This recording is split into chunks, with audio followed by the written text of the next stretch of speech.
తెలంగాణలో ఇప్పుడు వైన్ షాపులు వర్సెస్ బార్ షాపులకు సంబంధించి చిన్న ఇష్యూ అయితే జరుగుతుంది. బార్ షాపుల వల్ల ఏదైతే వైన్ షాపుల వల్ల బార్లు సరిగా నడచలేవని చెప్పేసి బార్ వాళ్ళు పక్క మాట్లాడుతుంటే, వైన్స్ వాళ్ళు మాత్రం మీ వల్ల మా వైన్ షాపులు కూడా లాస్లో నడుస్తున్నాయని చెప్పేసి ఇద్దరి మధ్యలో అయితే ఒక ఇష్యూ నడుస్తుంది. ఇదే అంశంపై మనతో మాట్లాడడానికి Telangana bar and restaurants owners association president Damodar ఉన్నారు. అన్న ఏంటి, మీరేమో వైన్ షాపుల వల్ల మీ బార్లు లాస్ అవుతున్నాయని చెప్తున్నారు, వాళ్ళేమో అట్లా కాదు, వాళ్ళకి చేతకాక నడుపుకోవడం చేతకాక అని చెప్పేసి వాళ్ళు అంటున్నారు. ఏం చెప్తారు మరి? ఇది తప్పు. బార్కు వైన్ షాపు గవర్నమెంట్ పాలసీ పెట్టింది. అన్అఫీషియల్గా ఎందుకు నడుపుతాం? రెస్టారెంట్ ఉంటేనే బార్ అనేది రూల్ పెట్టిర్రు. మాకు రెస్టారెంట్ ఉంటేనే బార్ లైసెన్స్ ఇచ్చిర్రు, అదే విధంగా నడుస్తుంది. ఇప్పుడున్న సిచ్యువేషన్ ఏంటంటే వాళ్ళు తప్పట ఇది పర్మిట్ రూమ్లలో దానికి జీవో చూపిస్తా, బెంచీలు కుర్చీలు వేసేది లేదు, ఇది లేదు అది లేదు అంటున్నా. జీవో నేను పాలసీ కూడా మీకు చూపిస్తా, ప్రభుత్వం ఇచ్చింది, అధికారులు పెట్టిన రూల్స్ కూడా చూపిస్తా. మరి ఒప్పుకుంటారా? సరే, ఏదేమైనా మా ప్రయత్నం ఏంటంటే, మేము కాదు, మాకు బార్లు ఉన్నాయి, మాకు లేవు వైన్ షాపులు, టెండర్లు వేస్తున్నాం కదా మేము కూడా. ప్రభుత్వం దృష్టిలో మీకు మాకు తగాదా కాదు అక్కడ. మనం ప్రభుత్వ దృష్టిలో ఉన్న రూల్ను ఒక రూల్ తీసుకుని అది ఎందుకు ఇంప్లిమెంట్ చేయట్లేదు? బరాబర్ దీనివల్ల కరోనా కానుంటే మేము బార్లు నష్టపోతున్నాం. విచ్చలవిడిగా పర్మిట్ రూమ్లో నడుపుతారు. మరి ఇంట్లో మీరు ఒకటి చెప్పాలంటే మీరు తీసుకోవట్లేదా? ఈ ఫుడ్ మీ చేతగాక పెడుతున్నారు, బండ్లు పెడుతున్నారు, రోజు 10,000 రూపాయలు తీసుకుంటున్నారు, ఒక్కొక్కరితో నా ప్రూఫ్ చూపించాలా? బయట పెడుతున్నారు, మాకు సంబంధం లేదు అంటున్నారు కదా. మీకెందుకు నొప్పి?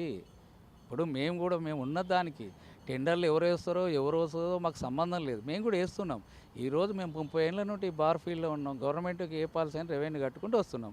సార్, ఇది అడ్మినిస్ట్రేషన్ చక్కగా లేదని చెప్తున్నాం. గత ప్రభుత్వాలు అడ్మినిస్ట్రేషన్ ఏదైతే రూల్ ఇంప్లిమెంట్ పెట్టిరో, ఒక చట్టాన్ని తీసుకొచ్చినప్పుడు ఆ చట్ట ప్రకారంగా నిర్వర్తించండి అని ప్రభుత్వం దృష్టిలో తీసుకెళ్తున్నాం. అదే ఆలోచించకుండా వచ్చేసి మీరు వేసిరా టెండర్లు. ఈరోజు వ్యవస్థ చెప్తున్నా, ఇప్పుడు ఆ ప్రెసిడెంట్ గారు ఉన్నారు, ఒక బార్ పెట్టి నడపమని చెప్పండి, ఆయన టెండరే వేయడు. టెండర్ వేయకుండా గతం నుండి పెట్టేసి, నేను ఓపెన్ చెప్తున్నా, ఆయన అడ్డా పెట్టుకున్నాడు. నాలాంటి వాడు ఎవడోడో టెండర్లు వేస్తే నాటి ఇస్తాను, టెండర్ వేసి చూపించమనండి. ఆయన అదే ఇది ఒక బార్ నడిపి చూపించండి. వీళ్ళు ఉన్న వ్యవస్థ ఇప్పుడు ఆడ స్టేజ్ పైన ఎవరైతే పెద్ద మనుషులు ఉన్నారో, ఈ లిక్కరు బిజినెస్ను ఈ స్థాయికి తీసుకొచ్చింది ఆ పెద్ద మనుషులే, రోడ్డు మీద వేసింది ఆ పెద్ద మనుషులే. మేము 30 ఏళ్ళని ఉంటున్నాం, అందరు చూస్తున్నాం. బ్యానర్లు కట్టి ఇష్టం వచ్చిన రేటు కట్టి ఎంఆర్పి రేటు కన్నా తక్కువ అమ్మడం వల్ల ఈరోజు ఆ కంట్రోల్ తీసుకొచ్చి ఈ 7 times 10 times 7 times పెట్టింది. ఫస్ట్ మాకు హైదరాబాద్లో నిజమే ఆయన అన్నట్టుగా హైదరాబాద్లో రూల్ 6 స్కూల్ అవి ఉన్నాయి, దొరికాయి వాస్తవం. పర్మిట్ రూము 5 లక్షలు కట్టించుకుంటున్నారు కదా, అది తప్పది. గతంలో ఉండే అప్పుడు కట్టే లైసెన్స్ ఫీజు ఎంత, వాళ్ళు కట్టే లైసెన్స్ ఫీజు ఎంత అని అడుగుతున్నారు. వాళ్ళు కట్టే చాలా కోట్లలో ఉంటుందంటే మీరు లక్షలలో బిజినెస్ చేసేవాళ్ళంటే మీకు మాకు పోలికైంది అని అంటున్నారు వాళ్ళు. కదా, గవర్నమెంట్ నిర్ణయిస్తుంది, అందరికీ తెలిసే. మేము ఎంత లైసెన్స్ ఫీజు కడుతున్నాం, వాళ్ళు ఎంత లైసెన్స్ ఫీజు కడుతున్నారు, మా రూల్స్ ఏంది, వాళ్ళు ప్రభుత్వానికి తెలిసే కదా ఇది పెట్టేది. నువ్వు చెప్తేంది, అవును నువ్వు 1,10,00,000 కడుతున్నావు, నీకు ఇంతకుముందు 7 times ఉంటే ఇదే 10 times మేము మా అసోసియేషన్ చేసింది. మరి 10 ఏళ్ళ నుండి మీ వైన్ షాప్ అసోసియేషన్ ఎక్కడ పోయింది? కళ్ళు మూసుకొని కూర్చుందా ప్రభుత్వం? నేను అంటున్నా, ఇప్పుడు ఎందుకు పోలేదు ముందుకు? అదే లైసెన్స్ ఫీజు మాకు రిటర్న్ ఇవ్వండి అని లాస్లోనే మేము గవర్నమెంట్ దృష్టిలో తీసుకపోతే మాకు వెసులుబాటు కల్పించింది. 2 ఏళ్ళు అంటున్నారు. ప్రభుత్వం పాలసీ అది. ఫస్ట్ 1 year పెట్టిర్రు, తర్వాత టెండర్లు పడాలి, వాళ్ళకి రెవెన్యూ కావాలి. నీవు ఒక్కడి వేస్తున్నావా? నీకు ఉంటుందా పర్మనెంట్? మాకు పర్మనెంట్ లైసెన్సులు ఉన్నాయి, దాని మీద పోరాటం చేస్తున్నాము, మాకు రావట్లేదా అని నీవు దృష్టిలో పెట్టుకొని మేమే తప్పు చేస్తాం. మా తప్పులు ప్రభుత్వం చూసుకుంటుంది, ఎక్సైజ్ అధికారులు చూసుకుంటుంది. ఇప్పుడు కూడా మీ మీద మేము వచ్చి లాఠీచార్జ్ చేస్తలేమే, ప్రభుత్వం ఇదే ఇంప్లిమెంట్ చేసిర్రు, అది రూల్స్ ప్రకారం ఇంప్లిమెంట్ చేయండి సార్. ఇద్దరం రెవెన్యూ ఇచ్చి నేను చెప్తున్నా ప్రభుత్వానికి, 2 కాన్ల లాంటివి బిజినెస్ అని చెప్తున్నాం. మేము నష్టపోయినా అది నష్టము, మేము వేస్తున్నాం, మా బాధ మాకుంది. ఇవాళ ఎందుకు గట్టి పెట్టుకున్నామంటే టెండర్ల వ్యవస్థ అనేది ప్రభుత్వం తీసుకొచ్చింది, టెండర్లు వేసి ఊరేసుకున్నారు, అది మాకు అనవసరం. అది మేము వేసింది మాకు రావట్లేదు కదా, దాని గురించి బాధపడుతున్నాం మేము. మరి 40 వీళ్ళు అంటున్నారు, నువ్వు వైన్ షాప్ పెడుతున్నావు, ఎస్టాబ్లిష్ ఇదన్నీ అంటున్నావు, నీ దగ్గర వర్కర్లు ఎంతమంది ఉంటారు, మా దగ్గర వర్కర్లు ఎంతమంది ఉంటారు, వాళ్ళకి శాలరీలు ఎట్లేస్తారు, మీ యొక్క రెంట్ ఎంత ఉంటుంది, మాకెంత రెంట్ ఉంటుంది? ప్రభుత్వం ఒకటి వైన్ షాప్ వాళ్ళకు ఇట్లా ఖాళీ జాగా ఉంటే ఏడన్నా పెట్టుకోవచ్చు, ఏదన్నా రూల్ ఉంది. లాస్ట్కు మీ వెహికల్ ఉంటే డీసీఎంలో కూడా అమ్ముకోవచ్చు, మీ ఏ డివిజన్లో కూడా అని వెసులుబాటుకు లెప్పించింది. ఎందుకు ఇచ్చింది? రెవెన్యూ కడుతున్నారని కదా. మాకు అట్లా లేదు కదా, ఒక ఎస్టాబ్లిషన్ పెట్టిండ్రు. రూల్ 6 అనేది ఉంది, దానికి రెస్టారెంట్ ఉంది, ట్రేడ్ లైసెన్స్ ఉంది, లేబర్ లైసెన్స్ ఉంది. ఇన్ని లైసెన్సులు కడుతున్నాం, రెవెన్యూకి ప్రాఫిట్ కాదా? ఇప్పుడు రిజిస్టర్డ్ డీడీ కంపల్సరీగా వాళ్ళ మాకు అంటున్నారు. మరి 2 ఏళ్ళ మేము పర్మనెంట్ ఉన్నాడు.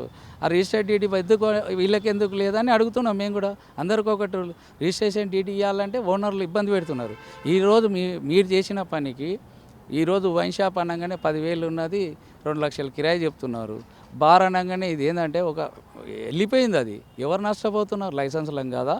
ఇప్పుడు ప్రభుత్వం దృష్టిలో చెప్తున్నాం సార్, రీసెంట్ డీడీ ఇంతకుముందు 15-20 సంవత్సరాలు ఉన్న వాళ్ళకు నార్మల్ డీడీ ఇచ్చారు. వాళ్ళు చెప్పేది ఏంటంటే మా దగ్గరకు వచ్చే కస్టమర్లకు మేము టీవీ పెడతాం, లేకపోతే ఏసీలు పెడతాం, కూలర్లు పెడతాం, మా ఫెసిలిటీస్ కస్టమర్లకు ఇస్తుంటే ఆ ఫెసిలిటీస్ మీరెవరు ప్రశ్నించడానికి అని అడుగుతున్నారు. నేను అదే చెప్తున్నా, నీకు జీవో ఇస్తా, నేను మాట్లాడుకుంటే కుదరదు. జీవోలు ఏముంది? ఎలాంటి ఫుడ్ పెట్టకూడదు, ఎలాంటి టేబుల్ కుర్చీలు వేయొద్దు, ఇవన్నీ ఉన్నాయి కదా. నేను జీవో మీకు ఒక కాపీ ఇస్తా కదా, ఆఫీసర్లు పెట్టి మీకు ఇస్తా, ప్రూఫ్ చూపిస్తే మళ్ళీ అప్పుడు ఓకే అంటారా? నువ్వు ఇప్పుడు ఒకటి వినండి సార్, ఎక్కడున్న జీవోలను అడుగుతున్నారు. నేను ఇస్తా కదా, జీవో నెంబర్ 26, రూల్ నెంబర్ 25-26లో ఉంది కదా. నేను జీవో కాపీ మీకు హ్యాండ్ ఓవర్ చేస్తా, ఇప్పుడే ప్రూఫ్ చూపిస్తా. మరి ఒప్పుకుంటారా? వాళ్ళు ఒప్పుకునేది. నేను దాని మీదనే కొట్లాడుతున్నాం. ఒక చట్టాన్ని తీసుకొచ్చారు దాని మీద అని చెప్తున్నాం. మేము ఈ మధ్య కమిషనర్ వాళ్ళకు కూడా చెప్పినాం సార్, 21 ఇయర్స్ అనేది ఒకటి రూల్ పెట్టిరు, నాకు బాధ అనిపిస్తుంది. ఆ చట్టాన్ని తీసుకొచ్చారు, ఎందుకు ఇంప్లిమెంట్ చేస్తలేరా అని అడుగుతున్నాం. బార్లకు వచ్చేసి 21 ఇయర్స్ ఉన్నారా అని టకటక కేసులు చేస్తున్నారు, దాని మీద చర్య తీసుకుంటున్నారు. మరి గల్లీకి బెల్ట్ షాప్ల పోటీ తాగుతున్నారు, మరి వైన్ షాప్లలో వాచ్మెన్లతోనే పక్కలుండి తెచ్చుకుంటున్నారు, వాళ్ళని అరికడుతున్నారా? మరి మా దగ్గర వచ్చే డ్రంక్ అండ్ డ్రైవ్ గురించి కూడా మా బార్లు దెబ్బతీయడానికి ఏమేమి ఉంటే మనం ప్రభుత్వం దృష్టిలో పెట్టినాం. డ్రంక్ అండ్ డ్రైవ్ పెట్టొద్దు అనట్లేదు, పెట్టండి అంటున్నాం. దానికి ఏందనంటే మా బిజినెస్ ఈవినింగ్ టైం నడిచే, పొద్దుగాల నుండి నడిచేది కాదు. దాన్ని ఏమంటున్నాం అంటే 10 to 10 గంటలకు పెట్టండి. వైన్ షాప్ టైమింగ్ కానీ తగ్గియమంటున్నాం, మాది కూడా తగ్గియమంటే 10 గంటలకు పెట్టండి. ఆ టైం లోపల భయం ఉంటుంది, రోడ్ల మీద దాగి న్యూసెన్స్ ఉండదు, తొందర పెట్టడానికి ఉండదు సార్, అది పెట్టండి. ఈరోజు వ్యవస్థ ఎక్కడ పోయింది? ప్రభుత్వం ఇట్లా అనే వరకే పోలీస్ డిపార్ట్మెంట్ ఏంది, ఏడంటే ఆడ పెడుతున్నారు. మీరు కూడా చూడండి, మార్నింగ్ లేస్తే డ్రంక్ అండ్ డ్రైవ్, పైపులు నేనేమంటారు, వెహికల్ ఇన్స్పెక్షన్ వేరు, పుల్లలు పెట్టి తీసుకుపోయి చట్టానికి ఏదో బలి చేసినట్టుగా కోర్టులను నిలబెట్టి వాళ్ళకి పెనాల్టీలు వేయడం, కౌన్సిలింగ్లు వేయడం, మిడిల్ క్లాస్ వాళ్ళు ప్రాబ్లం అవుతుండ్రి. నేను ఏమంటున్నా, డ్రంక్ అండ్ డ్రైవ్ అనేది వైన్ షాప్లో పర్మిట్ రూమ్లో దాగిపోతారు, ఇక్కడ వైన్ షాప్లో దాగిపోతున్నారు, కాదనట్లేదు. అది నేరమా? మరి ప్రొవిజన్ పెడితే అయిపోయాయి కదా. మిడిల్ క్లాస్ వాళ్ళు, హై క్లాస్ వాళ్ళు బార్లలో పోయి దాంతో డబ్బులున్న మహారాజులు. లేబర్ గురించి మనం ఈ పర్మిట్ రూము గతంలో అడిగితేనే విచ్చలవిడిగా నడుస్తుంటే సైబరాబాద్ కమిషనర్ గారు ఉన్నప్పుడు ఈ రూల్ ఇట్లా ఏంది అని అంటే మా కమిషనర్ గారు నిలదీసిండు, నీవు రెవెన్యూ గురించా, లా అండ్ ఆర్డర్ ప్రాబ్లం, ఈ దొంగతనాలు ఇవన్నీ న్యూసెన్స్ అవుతున్నాయని చెప్పేసి ఆ రోజు మీ పర్మిట్ రూమ్ తీసుకోండి, ఏదైనా బార్లు అంటే అప్పుడు ఉండే జీవో, బార్లు ఉన్న దగ్గర పర్మిట్ రూమ్ గవర్నమెంట్ ఇవ్వలేదు, అప్పుడు మున్సిపాలిటీలో కానీ బార్లు కానీ. మేము చెప్పినాం సార్ మాకు ఇబ్బంది అవుతుంది, అప్పుడు అందరం ఉన్నాం లోకల్గా. ఇలా విడదీసిండ్రు. మా లిక్కర్ అసోసియేషన్ అంటే ఒకటే ఉండేది, బార్కి ఏం వసతులు కావాలి, వైన్ షాప్కి ఏం వసతులు అని ఒక చర్చించి ప్రభుత్వం కూడా మళ్ళీ రౌండ్ టేబుల్ వేసి, గత ప్రెసిడెంట్ సుబ్బారావు గారు ఉండే అప్పుడు ఆయన చేసిండు. ఇంకొకటి, ఈ ఫుడ్కి సంబంధించి కూడా వైన్ షాపుల దగ్గర ఉండే ఫుడ్కి సంబంధించి వాళ్ళకి తెలియకుండా ఎవరో పెట్టుకుంటారట, వాళ్ళకి సంబంధం లేని వాళ్ళట. మరి ఏం చెప్తారు మరి దానికి? మీకు అవి కూడా పెడతాను, నా దగ్గర పర్మిట్ రూమ్లు అన్నీ క్లిప్స్ ఉన్నాయి. మీరు కూడా ఇది ఏమీ లోపల దాచిపెట్టేది కదా, మీరు కూడా దేశ పౌరుడి కదా, ఒక జర్నలిజం ఉంది కదా. మేము చెప్పింది తప్పు అనుకుంటే, మేము తప్పుతో పట్టిస్తున్నాం అనుకుంటే మీరే వెళ్ళండి పర్మిట్ రూమ్లు, ఏదో కళ్ళు మూసుకొని కాదు, అప్పుడు మీరు వస్తున్నారు బంద్ చేసేది కాదు, లోపలికి వెళ్ళి చూడండి, రియాలిటీ తెలుస్తుంది కదా మేము చెప్పేదానికి నిజమా అబద్ధం అనేది. ఇది ఏదేమైనా నేను అనేది ఏంటంటే, నేను ఇది ఇచ్చినంత మాత్రాన, నేను మాట్లాడుకున్నంత మాత్రాన కాదు, ప్రభుత్వానికి రెవెన్యూ కడుతున్నాం, ప్రభుత్వ ఆలోచన అడ్మినిస్ట్రేషన్ బాగలేదు, ఇద్దరము లాసులు ఉన్నామని చెప్పినాం. గతంలో 7 times ఇచ్చిందండి వైన్ షాప్లకి, ఒక్కరు కూడా రాలేదు. కరోనా టైంలో మేము పోయేసి కొత్త పాలసీ వస్తుంది సార్, మా బార్లు వైన్ షాపులు మేము కూడా ఉన్నాం, 2 ఆర్థికంగా దెబ్బతింటున్నాం. వాళ్ళకి 7 times అయితే వర్కౌట్ అయితే లేదు, 10 times చేయండి. అదేవిధంగా మాకు బార్లకు కూడా ఇది హైదరాబాద్లో 10 గంటల వరకు చేయండి, లేకుంటే ఈ పర్మిట్ రూములు ఏదైతే ఉందో రూల్స్ ప్రకారం చేయండి. అధికారులు అన్నారు ఈ పర్మిట్ రూములు మొత్తం తీసేద్దామన్నారు. నేను కాదన్నా, ఎందుకు పెట్టినాము, లేబర్ గురించి ఇది మిడిల్ క్లాస్ కష్టం చేసుకొని వాళ్ళు తాగడానికి వస్తే ఇంటి దగ్గర పోతే భార్య పిల్లలకి ఇబ్బంది అవుతుంది సార్. ఇది ఉంటేనే బాగుంటుంది. పర్మిట్ రూమ్ ఉంచండి, దాని రూల్ ఇంప్లిమెంట్ చేయండి. మేము మొత్తం పర్మిట్ రూములు తీసేయమని అనట్లేదే. ఇప్పుడు అంటున్నారు హైదరాబాద్లో రూల్ 6 కింద ఇప్పుడు హైదరాబాద్ ఎన్ని ఉంటే చాలా తక్కువ అండి పాత సిటీలో. ఇప్పుడు జిహెచ్ఎంసీ పరిధిలో కలిపిరు. మొత్తం ఎక్కడ చూడు నీవు 500 మీటర్స్ మేము అంటారు వాళ్ళు, మేము 500 మీటర్స్ లోపల పెట్టుకుంటే 40 లక్షలు ఉంది. అది ఏరియాని బట్టి మేము పెంచుకుంటూ పోతే మా మీద 10% గవర్నమెంట్ రెవెన్యూ తీసుకుంటుంది. మీరేం కడుతున్నారు మరి?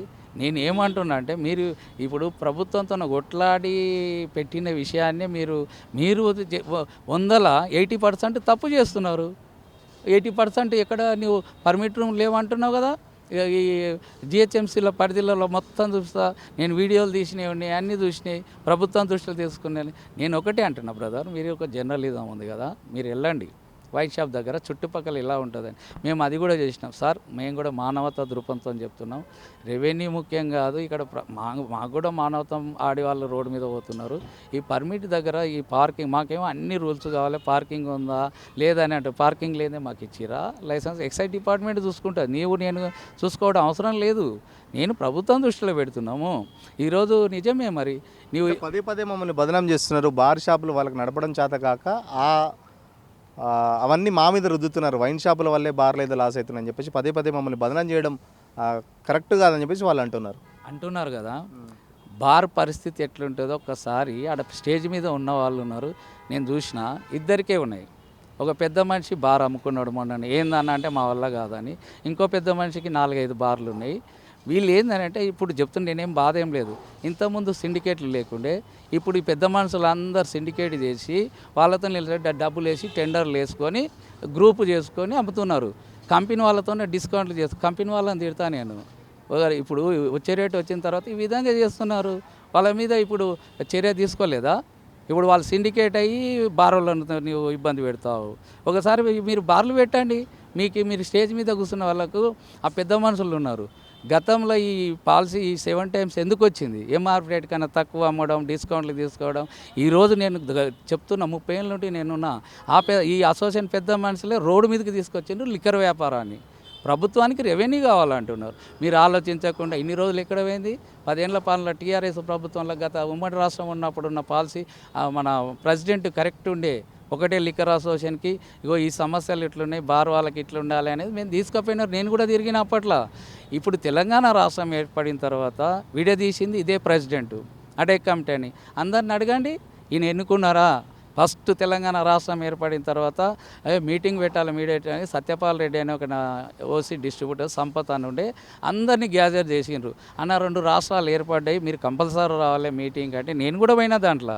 నేను ఉమ్మడి రాష్ట్రం ఉన్నట్టుగా సిటీకి జనరల్ సెక్రటరీగా ఇది చేసినాం. ఇంకొకటి ప్రధాన ఆరోపణ మీరు వేసిందంటే బార్లో ఉన్నది కేవలం కూర్చొని తాగడానికే, బట్ మీరు లూజ్ కూడా అమ్ముతున్నారు, అది కూడా చట్ట విరుద్ధం. మరి మీరు చట్ట విరుద్ధం చేసినప్పుడు మేం చేస్తే తప్పేంటని అడుగుతున్నారు. చట్టానికి అంటే వాళ్ళు చేస్తున్నారు, మేం కాదని చెప్తున్నారు. ఒకటి ఏంటవా, పిచ్చోళ్ళు కాకపోతే గతంలో వైన్ షాపులు బార్లు ఉంటుండే. అప్పుడు అన్నీ మాకు కూడా 180 ml సేమ్ వైన్ షాప్ లాగానే ఉండేవి. అప్పుడు రూల్ 17, రూల్ 24 అని చెప్పి గవర్నమెంట్ ఒకటి తీసుకొచ్చింది. ఎప్పుడు తీసుకొచ్చింది? అరే వీళ్ళు బార్లకు పర్మనెంట్ లైసెన్సులు ఉన్నాయి, వైన్ షాపు టెండర్ విధానం వచ్చిన తర్వాత వీళ్ళని విడదీయాలని చెప్పి సీల్ బాటిల్ వైన్ షాప్లో అమ్మాలి. అప్పుడు లూజ్ కూడా అమ్మేది వైన్ షాప్లలో. అది పెట్టొద్దు, కేసులు చేస్తాం, మీరు సీల్ బాటిల్ అమ్మాలి, బారోళ్ళు లూజ్ బాటిల్ అని ఓన్లీ ఫుల్ బాటిల్ ఇచ్చి పెగ్ సిస్టమ్ చేసింది. ఫస్ట్ ఉన్న రూల్ ఇది. తర్వాత ఏమైందంటే రాను ఈ టెండర్లు బాగా ఎక్కువైపోయినాయి. గవర్నమెంట్ ఆదాయం వచ్చిందో చూస్తున్నారు, ఇది కాదు కదా అని చెప్పి పార్సల్ ఇస్తున్నారని చెప్పేసి వాళ్ళ ప్రధాన ఆరోపణ. కూర్చొని తాగాలని బార్ అంటే మీరు పార్సల్ అమ్ముతున్నారు, సో దానివల్ల మా రెవెన్యూ తగ్గిపోతుందని చెప్పేసి వాళ్ళు ఆరోపణ చేస్తున్నారు కదా. నేను ఈ పార్సల్ గురించి చెప్తానండి. వైన్ షాపు 10 గంటలకు ఉన్న 11 గంటల వరకు ఉన్న బంద్ చేస్తున్నారు. ఇప్పుడు కూడా చెప్తున్నా, ఈ వైన్ షాపులు మరి బెల్ షాపులకు ఎంఆర్పి రేట్ కన్నా ఎక్కువ అమ్మవద్దని వైన్ షాపులలో రూల్ ఉంది. వీళ్ళు ఏం చేస్తున్నారు? బెల్ షాపులు గల్లీకి ఎందుకు గుట్టుకొచ్చినాయి? అన్అఫీషియల్గా నేను కూడా 4 బెల్ షాపులు పెట్టుకొని బతకొచ్చు కదా. ఈ పంచాయతీ ఎందుకు ఇవన్నీ?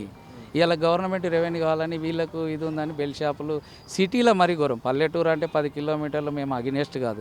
సిటీలో మా బార్లు వెనుక ఈ వైన్ షాపులు బంద్ కాగానే రేటు వీళ్ళు ఎంఆర్పి రేటు కానీ ఎక్కువ ఇస్తే నేను ఇప్పుడు చెప్తున్నా మీకు బెల్ట్ షాపులకు ఇవ్వాల్సిన అవసరం ఏముంది మరి మీరు 10 రూపాయలు ఎక్కువ బంద్ కాగానే కేసులు అవుతాయని వాళ్ళకి 10 రూపాయలు ఎక్కువ తీసుకుంటున్నారు. గల్లీలో వాళ్ళు 10 రూపాయలు ఎక్కువ అన్అఫిషియల్గా నడిస్తే నడవచ్చు. ఒక లైసెన్స్ నేను ఇప్పుడు కూడా అంటున్నా, నేను మొన్న ప్రభుత్వం దృష్టి కూడా తీసుకుపోయినా, సార్ ఇది రెవెన్యూ, మేము లైసెన్స్లో వైన్ షాప్ ఓపెన్ అన్నాడు సోమేష్ కుమార్, ఈ 180 ml ఎందు బెల్ట్ షాప్లకి వేయనీకైనా మీరు పార్సల్ వేయనీకైనా అన్నారు. సార్ అది కాదు, అది మాకు దగ్గర కస్టమరు సాటిస్ఫై లేరు. లూజు మందు వస్తే ఒకదానికి అరే పోస్తున్నారని ఇది బాగా ఇదైపోయింది. ఒక నమ్మకాన్ని మేము కస్టమర్ని పెంచుకోవాలంటే సీల్ బాటలు ఇస్తే 3 పెగ్స్ అంటే 180 ml, లూజ్ అంటే ఒక్కొక్క పెగ్గు పోస్తాం కదా, ఇట్లా కావాలని మేము పెట్టించినాం. ఆలోచన చేసి ప్రభుత్వం ఆ రూల్ ఇచ్చింది కదా, పోయిన సంవత్సరం సీల్ బాటలు ఇచ్చింది కదా, మేము అమ్ముతున్నామా? మరి మీకు రాసి ఇచ్చిందా గవర్నమెంట్? మీరే వైన్ షాపులలో బెల్ట్ షాపులకు ఇవ్వాలని రూల్ ఏమన్నా మీకు ఇచ్చిందా? బెల్ట్ షాప్ అనేది ఎవరు అసలు? అంటే లైసెన్స్ హోల్డరు గత్యంతరం లేక లాస్ ఉండి కస్టమర్కి ఇస్తే తప్పు, అన్అఫిషియల్గా నడిపేటోడు ఇస్తే రైటా? ఇలా మా బార్లు ఎందుకు సిటీలో మొత్తం మీరు కూడా ఎంక్వైరీ చేయండి. మా మూసాపేట ఉంది, గల్లీకి బెల్ట్ షాపులు ఉన్నాయి, మా బార్లు నడుస్తలేవు. మరి ఎవరు బాధపడాలి? చట్ట ప్రకారంగా చేయమంటున్నాం. ఇప్పుడు రెవెన్యూ మరి దీనికి ఎండ్ కార్డ్ ఎప్పుడు పడుతుంది? మీరంటే మీరు, వాళ్ళంటే వాళ్ళు ఉంటారు. మరి ఎండ్ కార్డ్ ఎప్పుడు పడాలి? ప్రభుత్వం ఎటువైపు ఉండాలి, ఎటు ఏం చేయాలంటారు? మరి ప్రభుత్వానికి ఏం చెప్తారు? నేను అనేది ఏంటంటే మాది కాదు, నేను ఆమోద ముద్ర వేస్తే, నేను ప్రెసిడెంట్ ఆమోద ముద్ర వేస్తే కాదు, ఆయన ప్రెస్ మీట్ వేస్తే ఆమోద ముద్రలు వేసే అధికారం మాకు లేదు. ఒకటి నా ఉద్దేశం ఏంటంటే మంచిగా వచ్చారు, ఇప్పుడు కూడా బాధలు తెలియాలి కదా. ఇప్పుడు చట్ట ప్రకారంగా ఉంది, మేము చట్ట ప్రకారంగా మేమున్నామా, చట్ట ప్రకారంగా వాళ్ళు ఉన్నారా? అది ప్రభుత్వం నిర్ణయించాలి. నేను ఒకటే ప్రభుత్వం దృష్టికి ఇది ఆగాలి, నేను ఆయన ఇప్పుడు వచ్చింది కాబట్టి సమస్య చెప్పాల్సి వచ్చింది. ఇవాళ మేము తెలంగాణ ప్రభుత్వం వచ్చిన కానుండి బార్ల గురించి ప్రతి దాని గురించి రిప్రజెంటేషన్లు ఎన్ని ఇచ్చినో మాకు తెలుసు, అన్నీ పెడతా నీకు, ఎన్నిసార్లు ఇచ్చిండొచ్చు. చెప్పులు అరిగినాయి. తెలంగాణ ప్రభుత్వం వచ్చినాక కొన్ని వెసులుబాటు చేశారు. కొత్త ప్రభుత్వం వచ్చినాయి కాబట్టి సార్ ఈ అడ్మినిస్ట్రేషన్ కరెక్ట్ లేదు, సరిదిద్దండి, ఇద్దరు లైసెన్సులం ఒకటే, మాకు అన్యాయం ఇప్పుడు తల్లిదండ్రులకి 2 బిడ్డలండి, నేను ఓపెన్గా చెప్తున్నా, 2 బిడ్డలల్లో ఒకడు మంచిగా ఉంటుండు, ఒకడు నష్టపోతున్నాడు. అది దృష్టిలో పెట్టుకొని 2 కన్న బిడ్డలే కదా, వాడు ఇబ్బంది పడుతున్నప్పుడు సరి చేయండి అనేది మా ఒపీనియన్. నేను వేస్తే నువ్వు పెట్టి ప్రెస్ మీట్ పెట్టంగానే, నేను ప్రెస్ మీట్ పెట్టంగానే, ఇది ఒకటి ఏంటంటే మేము ప్రెస్ మీట్ ఎందుకు పెడుతున్నామంటే ఇక ఇప్పుడు చెప్పాలంటే ఇది అధికారుల నిర్లక్ష్యమే, ఇది తప్పుతో పట్టిస్తారు అధికారులు. గవర్నమెంట్ దృష్టిలో సార్ రెవెన్యూ దెబ్బతింటుంది, సార్ ఇట్లా అట్లా అని వాళ్ళ రెవెన్యూ, నేను ఓపెన్ చెప్తున్నా, అధికారుల రెవెన్యూ దెబ్బతినడానికే ఈ వ్యవస్థ. ఇప్పుడు మేము ఈరోజు ఇస్తున్నామా, కొత్త ప్రెస్ మీటింగ్ పెట్టినామా, ఎన్ని పెట్టినా చూపిస్తా నేను. ఇవాళ వచ్చేసి గవర్నమెంట్ అరే వీళ్ళకి ఏదో న్యాయం, నీ ఇంట్లోకి వెళ్ళి ఇస్తున్నావా, నా ఇంట్లోకి వెళ్ళి ఇస్తున్నామా? ఒక చట్టాన్ని అమలు చేయమంటున్నాం. ఖచ్చితంగా ప్రభుత్వంకి సంబంధించి బార్లు కానీ వైన్స్ కానీ 2 కళ్ళు, ప్రభుత్వానికి 2 బిడ్డలు అయితే ఒక బిడ్డ నష్టపోతుంటే ఇంకో బిడ్డ లాభపడుతున్నారని చెప్పేసి చెప్తారు. వైన్స్ మీద మా పోరాటం కాదు, కేవలం ప్రభుత్వం సంబంధించి ఎలాంటి చట్టాన్ని ఏదైతే ఉందో ఆ చట్టం మాత్రమే అమలు చేయమంటున్నాం. చట్ట ప్రకారం చేస్తే అటు వైన్స్కి కానీ ఇటు బార్లకు కానీ ఎలాంటి నష్టం ఉండదు. ముఖ్యంగా బెల్ట్ షాపులను కూడా రాష్ట్ర ప్రభుత్వం కట్టడి చేయాల్సిన అవసరం ఉంది. బెల్ట్ షాపుల వల్ల కూడా చాలా బార్లు కూడా లాస్ అవుతున్న పరిస్థితి. దమ్ముంటే బార్లు బంద్ చేయడం మనం కాదు, బార్లు నడిపి చూడండి, అప్పుడు మా బాధలు ఏదో తెలుస్తాయని చెప్పేసి వైన్ షాప్ ఓనర్లకైతే చెప్తున్న పరిస్థితి. వీడియో జర్నలిస్ట్ శ్రవంత్తో సురేష్, పల్లవి టీవీ, హైదరాబాద్.